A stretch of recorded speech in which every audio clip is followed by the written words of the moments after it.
नमस्कार, जय हिंद। आज की क्लास में हम करने वाले हैं कक्षा 10वीं का प्रश्नावली 2.2 का पहला का चौथा नंबर प्रश्न, जो कि ये प्रश्न जो है बच्चों को काफी तबाह कर रखा है।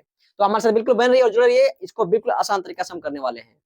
तो देखिए, प्रश्न है, दिया गया बहुपद का शून्यक ज्ञात कीजिए और शून्यकों तथा गुणांकों के बीच के संबंध की सत्यता की जांच करें। ध्यान देंगे, इसके जो शून्यक निकालना है और इसके संबंध के जो सत्यता क्या करना है, जांच करना है। तो आइए आगे बढ़ते हैं। लिखेंगे हल, लिखेंगे दिया गया है या दिया गया बहुपद क्या है, तो 4u² प्लस 8u है।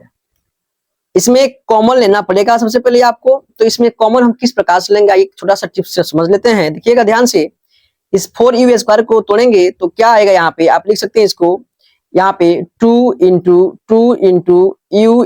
यू प्लस है, रहने दीजिए। 8 को तोड़ेंगे तो 2 इंटू क्या, यू, यानी 2 गुणा यू गुणा यू, यानी 2 गुणा यू गुणा यू, ऐसे तोड़ सकते हैं बिल्कुल। इसमें से देखिए क्या क्या कॉमन मिल रहा है, यानी ये दो ठो मिल गया, ये दो ठो मिल गया। आप लिख लीजिए, क्या करें, बाहर निकाल लीजिए आपने। चलिए बाहर निकाल लिया, कोई दिक्कत नहीं। कितना निकला, तो 2 ठो, तो 2 ठो निकाल लिया आपने। अब देखिए, इसमें से एक कितने यू है, इसमें से एक यू है यहाँ पे, एक यू यहाँ पे, तो निकाल लेंगे इस दोनों को भी। तो इंटू कर देंगे, यू भी निकाल लेंगे। एक ठो यू है तो एक ठो यू बचा यहाँ पे, क्या, तो यू। और इधर कितना बचा, तो 2, बस ये बच गया। तो देखना जरा ध्यान से, 2 दूना 4u और बच गया क्या, u प्लस 2। हमें क्या शून्य निकालनी है, तो हम यहाँ पे लिख सकते हैं बराबर क्या, 0। अब आगे देखिए, जैसे कि आपको आया है 4u इंटू यू प्लस 2 बराबर क्या, 0। यहाँ ध्यान देंगे, तो यहाँ पे 4u है, तो क्या करते हैं, शून्य निकालने के लिए आप बांटते हैं इसको, जब गुणा है यहाँ पे, तो ठीक है ना। तो 4u बराबर 0, तो आपका u बराबर क्या हो जाएगा, 0/4, यानी u का मान क्या आ जाएगा, एक 0 आ जाएगा। एक शून्य का क्या निकला, 0 निकला। ठीक है, सेकंड में आएंगे, u प्लस 2 बराबर 0, तो u का मान क्या हो जाएगा, -2, क्योंकि 0 के इस साइड जाएगा, ये प्लस में तो क्या हो जाएगा, माइनस में हो जाएगा, यानी आपको 2 शून्यक प्राप्त हो गया। अब हम करेंगे क्या, आइए लिखेंगे शून्यकों का योगफल, यानी एक शून्यक आपका आया था 0 और दूसरा आया था -2, तो इसको जोड़ेंगे तो क्या हो जाएगा, 0 - 2 बराबर कितना आ गया, एक -2। चलिए, ये तो आपको पता चला। अब क्या करेंगे, अब लिखेंगे शून्यकों का गुणनफल। क्या लिखेंगे, गुणनफल। लिखेंगे शून्यकों का गुणनफल। आप कॉम्प्रोमाइज कर लेना इसको, इसके साथ में है, यानी 0 इंटू -2 बराबर क्या हो जाएगा, 0 ही होगा। यानी जब आप योगफल निकाले तो -2 आया और गुणनफल निकाले तो क्या आया, 0 आया। अब आइए इसका हम जांच कर लेते हैं कि हमारा जो ये आया है योगफल और गुणनफल सही है या गलत है।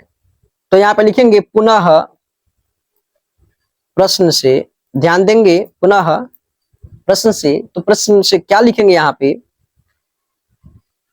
4u² प्लस 8u, ये तो दिया गया बहुपद है। तो इसमें लिखेंगे, माना कि a बराबर क्या हो जाएगा, क्योंकि जो स्क्वायर के सामने होगा, यानी जो भी इसके सामने होगा, यहाँ पे u है, u के स्क्वायर के आगे क्या है, यहाँ पे 4 है, तो a का मान 4 हो जाएगा और b का मान कितना हो जाएगा, 8 हो जाएगा। अब ध्यान देंगे, c का मान इसमें क्या होगा, 0 होगा, क्योंकि इसमें c का मान दिया गया नहीं है। तो आप जानते हैं, यानी कहने का मतलब है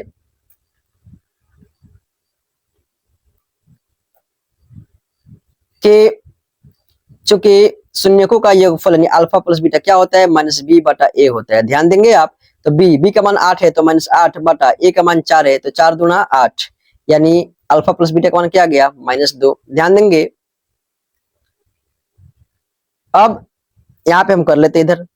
अब शून्यकों का क्या, गुणनफल। c बटा क्या होता है, a होता है, तो c का मान कितना है, 0, और a का मान कितना है, 4, बराबर कितना आ गया, 0। जैसा कि आपको पता चल गया होगा कि हमने जब योगफल निकाला था तो हमारा -2 आया था और यहाँ पे गुणनफल क्या आ गया है, 0 आ गया है। अतः लिखेंगे संबंध क्या है, तो सत्य है। ठीक है, समझ में आया कि नहीं आया, बिल्कुल समझ में आ गया होगा। अगर समझ में आया है तो प्यारा से एक लाइक कर दीजिए, कमेंट कर दीजिए।